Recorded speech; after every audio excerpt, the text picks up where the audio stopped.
Saludos cordiales. De esta manera estamos comenzando una clase más de la asignatura Ontología de la carrera de Filosofía. En esta clase vamos a dar inicio a la unidad 2, que habla sobre las claves de la ontología fenomenológica. Y dentro de esta unidad, en esta clase vamos a abordar sobre la fenomenología de Edmund Husserl, un filósofo alemán que se destacó justamente, como ya mencionamos, en la fenomenología, donde trataremos sobre la fenomenología en investigaciones lógicas, que sería una obra del filósofo Husserl, sobre la fenomenología en Ideas 1, también otra obra de este filósofo. Y por último, la interpretación que este filósofo le da a la fenomenología como ciencia del mundo de la vida. Bien, la fenomenología en investigaciones lógicas, Husserl se coloca en el polo objetivo de la correlación hombre-mundo y lo hace partiendo del carácter intencional de la conciencia, del hecho de que la conciencia es siempre conciencia de algo.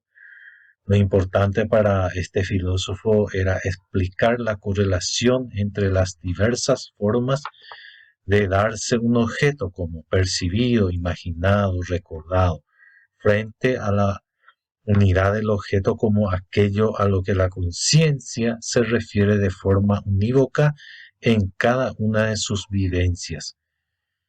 Lo anterior le permitía a nuestro filósofo explicar cómo el objeto presenta un sentido que excede el contenido concreto de cada vivencia particular. Cada respecto o aspecto concreto y parcial de un objeto se unifica intencionalmente en la significación ideal, en la esencia de ese objeto como aquello a lo que tiende toda vivencia particular, sin que la significación se dé nunca ella misma. La obra Investigaciones Lógicas no logró esclarecer la correlación hombre-mundo, vida científica y vida presentífica.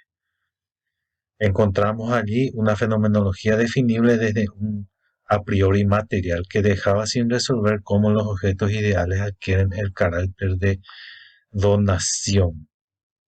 También en la obra Ideas 1, el filósofo, en su esfuerzo por explicar la intuición originaria de la correlación hombre-mundo, da un paso con sus obras, esta obra que estamos hablando, relativas a una fenomenología trascendental y una filosofía fenomenológica, al tomar como punto de partida el polo subjetivo de la correlación, que es la conciencia en sí misma.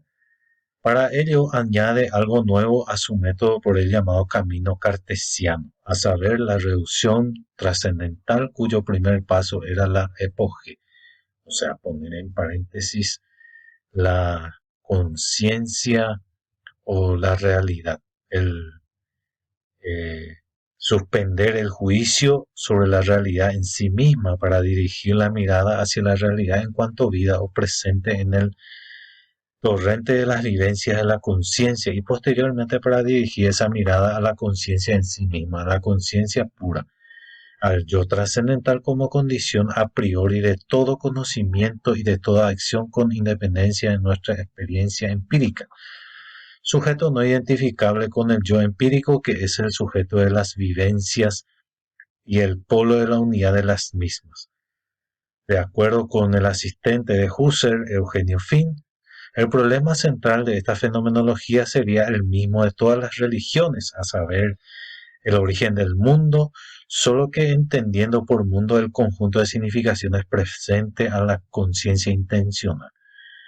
La génesis de este mundo no sería otro que la actividad constituyente de un ego trascendental. El análisis fenomenológico permitiría descomponer las significaciones en sus elementos, seguir sus referencias hasta lo intencionalmente anterior y llegar finalmente a la subjetividad absoluta como fuente de toda significación. Y en la tercera parte vamos a analizar la fenomenología como ciencia del mundo de la vida. En esta definición, Husserl nos dice que el mundo de la vida es el mundo de la experiencia sensible que viene dado siempre de antemano como evidencia incuestionable, y toda la vida mental que se alimenta de ella, tanto la científica como la finalmente también acientífica como finalmente la científica. Para Husserl, la experiencia de este mundo de la vida no se reduce a la experiencia sensible. Toda experiencia está cargada de otras significaciones, significaciones valorativas, afectivas, estéticas y volitivas. Entonces, la visión del mundo de la vida para Husserl implica, entre otras tesis, la siguiente, y aquí vamos a ir explicando cómo explica Husserl la fenomenología con relación al mundo de la vida. En primer lugar, el sentido y significado de una realidad están predeterminadas por su horizonte de donación. Toda experiencia incluye necesariamente la experiencia simultánea del contexto cercano y lejano en el que los objetos aparecen. Es este horizonte el que aporta el sentido. Todo lo dado en cuanto dado, nos dice Husserl, remite a un plus ultra de sí mismo, al horizonte de donación. En segundo lugar, nos dice que no existe ni un sujeto puro ni un objeto puro. Todo objeto presupone un sujeto y todo sujeto presupone un objeto. Ambos, sujeto y objeto, están mediados por el mundo donde la objetividad y la subjetividad tienen lugar, lo que significa que el presupuesto de toda experiencia y el horizonte de todo darse con sentido es el mundo de la vida. En tercer lugar, el cuerpo propio, aquel que percibe y que se percibe a sí mismo, no es un simple objeto en el mundo. Él es un cuerpo vivo y vivido. Es el punto cero a partir del cual se organiza la espacialidad y en cuanto tal la estructura fundamental de la experiencia y la acción humana. Él es nuestro camino de acceso a las cosas. Y a nosotros mismos, mi apertura originaria al mundo, mi saber consciente, aunque reflexivo sobre el mundo. En el cuarto punto, el a priori intersubjetivo. Mérito especial de nuestro filósofo fue el haber tomado la conciencia de los problemas implicados por el solicismo propio de toda filosofía subjetiva y el haber iniciado un trabajo de superación de este solicismo. Este trabajo lo inició en forma con las meditaciones cartesianas y lo profundizó con Crisis. Ya nos hemos referido a cómo la corporeidad de otro con sus gestos, movimientos, nos lleva a afirmar la existencia de la intersubjetividad. En la quinta parte habla sobre el a priori histórico. Esto quiere decir, el mundo vivido en el presente retiene todo un pasado y lleva el germen tanto al mundo como al hombre del futuro. La historia en la forma de la temporalidad enraizada en las sociedades y culturas. En la medida en que, a través de la sedimentación progresiva del sentido, proporcionan las significaciones disponibles de antemano para los sujetos, ya sean culturales en general, las científicas, las tradiciones, etc., así como los sistemas de identidad y unidad de las mismas sociedades y culturas. En sexto lugar, nos habla del a priori lingüístico. El lenguaje es la mediación expresiva de la experiencia. Sin duda, este a priori se encuentra en conexión directa con la intersubjetividad y la historicidad. Al aludir a la comunidad de sujetos que se tratan a través de instrumentos expresivos y comunicativos, como son los lenguajes artísticos, pictóricos, musicales.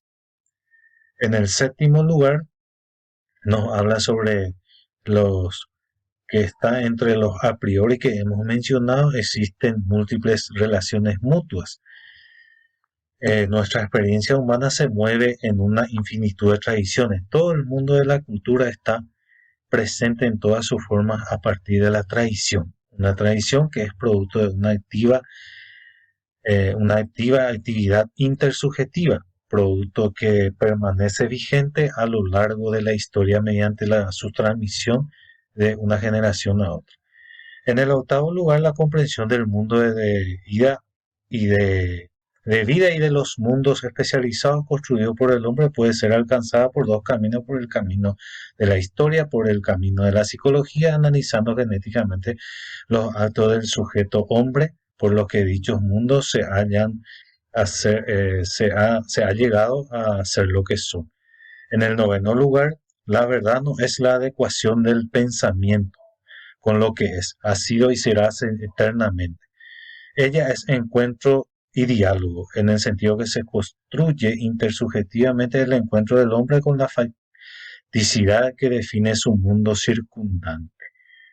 En décimo lugar, el yo no es una vivencia más entre las vivencias, tampoco una cosa que permanezca siempre la misma.